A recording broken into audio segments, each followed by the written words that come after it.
Hi, welcome to the March 2021 feature update for Bridge Operator Console for RingCentral.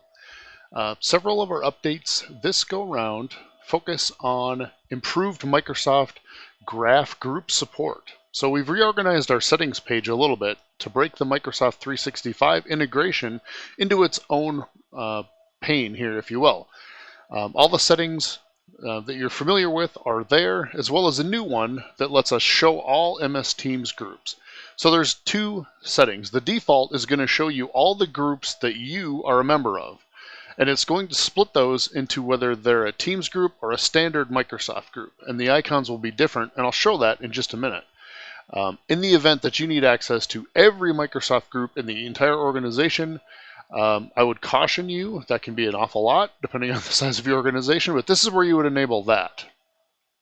So to cope with that, if you do need to show all of them, perhaps, say for a particular location, and they all have that location name at the beginning of them, you can then use this group filters, which will let you put in a string that is at the beginning of the group. And you can specify more than one as well. So you could have one for, say, New York, human resources, etc. You could add those filters, in which case it would bring in all the groups, but it would just filter them down to the ones that you care about. So it gives you access to groups that aren't you for the operator console, which is good, meaning you can quickly transfer to members in that group, whether you're part of it or not, without polluting your display with a bunch of groups that you don't care about. So that's how you use these new features.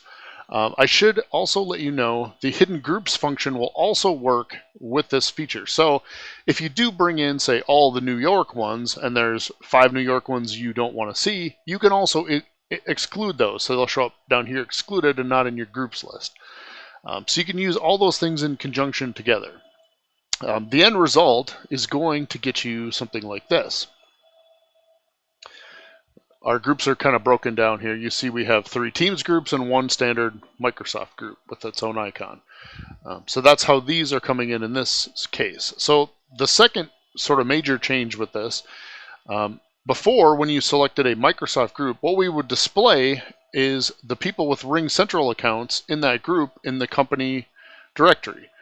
We will also do that here. However, now when you click on them, you'll get the RingCentral people with accounts, and you'll also get people who have Microsoft accounts as well, and that will flash down here now when there are people that aren't RingCentral users that you can also transfer to. So in the event that you do pick one this is a good one that's got a cross section, so it's got a couple of those and it's got 11 Microsoft ones. So when we click on that, we'll immediately be able to see and transfer to those Microsoft users, and we'll see their presence and availability called out a little bit bolder as well in here. So those are the major changes that you'll see in Bridge Operator Console for RingCentral. You'll also notice the searching is improved to that. If I search for something here, I'm also going to get matches on the Microsoft side as well with the flashing indicator like before, but it will not only do username, it will also go deep now into departments, titles, things like that as well. So you can pull up the entire sales team and transfer outside of the organization as well. So these are the changes that are live now in the March update for Bridge Operator Console for RingCentral. Thanks for watching, and subscribe for future updates.